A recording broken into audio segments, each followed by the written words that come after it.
Hi, I'm Roxy Rose, and I am back again, as promised, to do another video. Earlier this morning I did a video that was entitled Communicating and Forming Connections.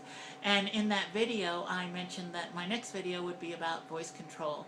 And here I am. I'm going to talk to you about voice control and developing the more feminine voice. And I say more feminine voice because for some of us that's all we could do. If you're just tuning in to me, I'm Roxy Rose. I turned 50 this last February 2013. I started my transition at age 47.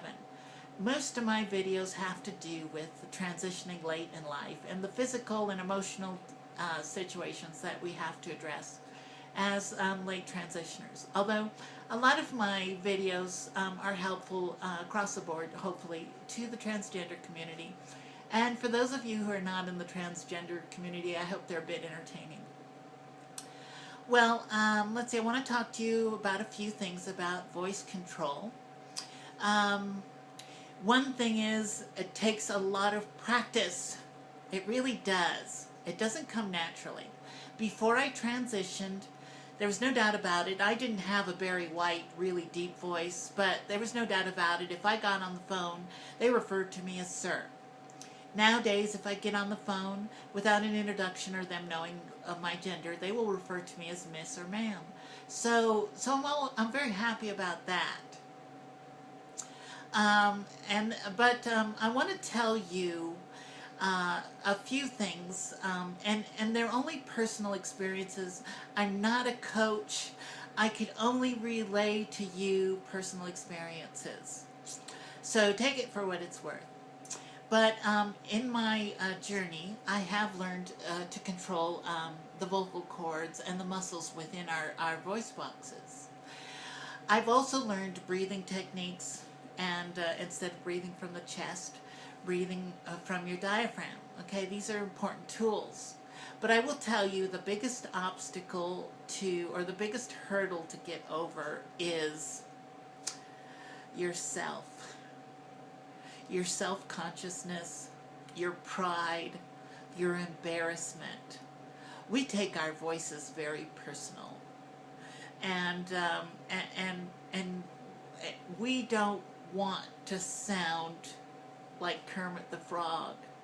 And sometimes during transition, if we haven't allowed ourselves enough practice, we'll go out in public and we will sound like Kermit the Frog.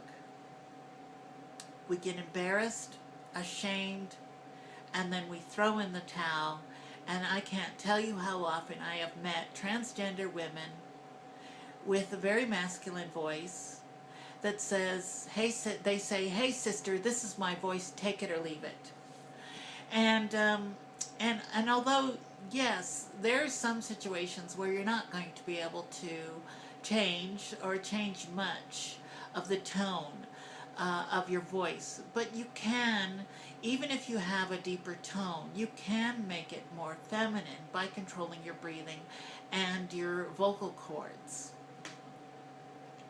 I'm not even going to get into speech and articulation and mannerism because those are all part of tonality and speech inflection, but I'm not going to get into those things because that's just too much to cover. So we just want to talk about voice control. So, like I said, the biggest hurdle to get over is ourselves and our pride. And to do this, you have to give yourself enough private time practice. I know this is hard for some of you. I was lucky enough to, at the time before transition, I was traveling a lot. And I was traveling alone, so I was sometimes cooped up in the car for 10 or 12 hours at a time. Well, you can't practice your voice for 10 hours at a time. I will tell you that right off the bat. You only have, when you start using these muscles in your diaphragm and on your vocal cords and in your throat, they're only good for an hour or two until they're very fatigued. And don't get me wrong, initially when you're using these new muscles, it is fatiguing, but there's no stress involved. It's just simply fatiguing because they're not used to being used. One of the problems with being born male is males are lazy when it comes to voice and sometimes speech even, but because males are the breadwinners and the battle fighters, they are they are our knights that fight all our battles. They've learned to control different parts of life and expend as little energy as possible, save all their energy for the battle. For instance, a woman will walk from toe to heel, expending much more energy, whereas a male will go heel toe with barely lifting their feet up, expending as little energy to get mobility as possible.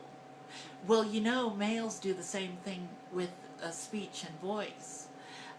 Their voices come from their chest area, very shallow breathing, and they kind of just let it slip out with no effort. And it's just really the simplest and easiest way to speak without expending energy. So males do that. So we have to break that habit of laziness. Females, on the other hand, learn to control their voice early on, instinctively. You know, not every female has a very slender voice, a very sweet and slender voice box. Not everyone does. You know, to give you an example, if you could see behind me, there's a piano back there. Actually, it's called a mortuary piano organ, and it has several ranks of organ pipes. I've borrowed two of the pipes from it. This one being a bass pipe, large in diameter and fairly long, and a slot cut in here. Basically, that's all there is to it. And this would represent the male voice box and the throat. Well, the female throat and voice box, because of genetics and hormone influence, is a smaller throat and shorter. But it's still made the same way. Tubular slot cut in there. So they're basically the same construction, just the size. And in this case, sorry, size does matter. But with control, you will be able to constrict your voice, constrict your voice box and throat area by recognizing and utilizing some of those muscles there. And then you will also be able to control your vocal cords. And if you tighten up the lower part of the back of your vocal cords, if you tighten up the lower part of them, in essence, you're shortening their length. The other thing that you need to do is work on your breathing technique. And in this case, men shallow breathing and use their chest. We need to learn how to use our diaphragms way down here and speak from our diaphragms, no different than what a singer would use. And in my previous video, Communication and Forming Connections, if you watch, I'm wearing the same shirt. And it's striped, so you could kind of see my diaphragm moving as I'm talking. And that's the telltale sign. If you put your hand here, you'll feel it moving. You're using your diaphragm then. And that's something to continuously check. Whereas men, it won't be moving. They don't want to expend that energy. So their voice is going to be shallow and in their chest. There lies the problem. Even with professional singers, they cannot reach a high note if they restrict their tone to their chest. If they're using just their chest, and sometimes using your chest is appropriate for singing and whatnot, but sometimes using the chest is appropriate, but even a professional singer cannot get to the high notes using only the chest. So what happens then, what transgender women do, because they're used to using the chest instead of the diaphragm, and instead of exercising the muscles in their throat and vocal cords, they'll simply just tighten everything up and force that air out of their chest, and they end up sounding like Kermit the Frog. And they do this the first couple times out, and they embarrass themselves, and then they throw in the towel and say, that's it. This is how I sound, sister. Take it or leave it. You know, that's just me. Well, that is kind of true. That is just you. But, you know, and I'm not saying that it's going to be easy, and I'm not saying that you're going to get, we're all going to have the same results. But there are things that you could do.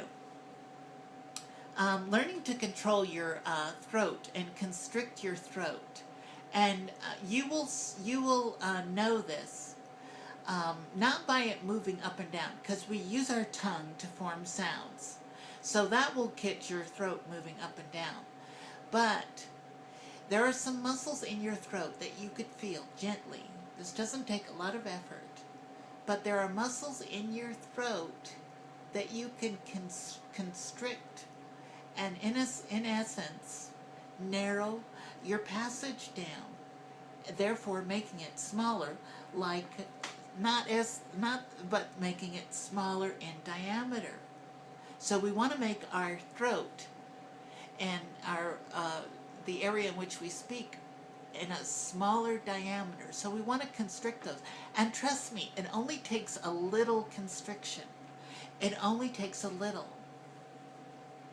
The other thing, and you could feel this, like I said, gently touching, and you'll feel those muscles. And when you first start to use them, it will be a bit exhausting.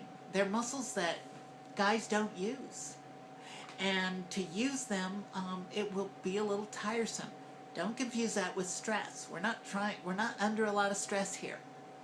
So the other thing is tightening up the vocal cords in the back of the throat, the bottom of the vocal cords. I can't show you. You can't touch them. It's something you have to play around with and get an idea for and feeling for. They're the bottom of your vocal cords, and you're going to tighten those up. And in essence, then your vocal cords become shorter. You're only using the top, portion of them. That will give you a better sound as well. And then, like I said, the breathing technique from your diaphragm. The air that comes through all the way up here has to originate in your diaphragm. And you'll notice that by watching and feeling your diaphragm moving. All these things take a lot of practice, and you have to make sure that you give yourself some private time. Otherwise, you'll get so embarrassed and throw in the towel. Now, that poses quite a problem. You might have a house full of children. When can you do this? You might not be out to very many people. How do you do this? Well, you're going to have to make some time for yourself. So that's part of honoring yourself, all the many parts of ourselves, even the ones that we, so to speak, have in the closet. We have to honor those things, and we have to love all of ourselves. That's part of loving ourselves, giving ourselves time and extending the effort, putting effort forward to doing the things that really mean a lot to us. So you have to really provide yourself with a lot of time. Don't be, don't set the goal too high and the deadline too close. Give yourself plenty of time, but don't forget to be consistent, because we're talking about acknowledging and using some muscles that normally don't get used. And if you don't, if you're not consistent, and you don't practice every day or every other day, a week goes by and it'll be like you're starting over each time. And I know what you're thinking. Come on, Roxy, let's hear the male voice. Let's hear the man in you. Well, I'm sorry, it's just not there, and it's not an emotional thing. I've tried several times to conjure up that male voice. But you see, just like a corset, and ladies, transgender ladies, every one of them knows what a corset is. And if you wear a really tight corset, a really good, firm, tight corset, you could actually change your rib cage bone structure. Some women think, some trans women think, I have too many ribs, I'll never have an hourglass figure. Wrong. You could wear a corset, which will change the structure of your rib cage. If you wear a really good corset, it'll change your muscle structure of the stomach area. And it will also push the fat down low and up high. And you won't ever, probably most of us won't ever have a Marilyn Monroe figure, but we will have more of an hourglass shape. The same goes with when you learn to control these muscles up here and the muscles on your vocal cords. After a long period of time, the muscle structure will change. And it becomes shaped differently to the point where me using a male voice is just as hard as a person freshly going through transition trying to use their feminine voice. It just doesn't happen overnight. I can't get into a male voice right at the moment, and it's not anything to do with emotions. Physically, it's just not, I just can't do it. I can come up with a funny sounding voice, but I can't no longer come up with a male voice unless I put some time into it, which I'm not going to do. So anyways, this has been Roxy Rose. Like I said, these are just personal experiences. I'm not a vocal coach. I'm not a life coach. I'm not a transgender coach. I'm just Roxy Rose, and I'm just in my funny way trying to be a bit helpful, and I hope at times I could be helpful and a bit entertaining. And know that you're not alone. There are a lot, and I will tell you, and see, you don't see my emails, but there are a lot of midlife transitioners that are transitioning late in life. We're not alone. We're not freaks. We're not weird. We're not out of the norm in the transgender community just because we're old. There's a lot of trans women and trans men out there that are going through the same things. So you're not alone. Remember to love yourself. Remember that Roxy Rose does love you very much. And I care about all of you and all of the things that you're going through, even though at times I can't seem to address, or I can't understand some of the things that some of us have to go through, because each person's journey is their own journey, and they have their own hurdles to jump. And I can't address everything, but I nonetheless, I do love you, and I hope that life loves you in a way that is deserving of the love that you give. This has been Roxy Rose, addressing issues of transitioning late in life, and this one in particular about voice control. I hope it's been just a little bit helpful, and if not, entertaining. And I will see you soon on another video, I promise. Bye-bye.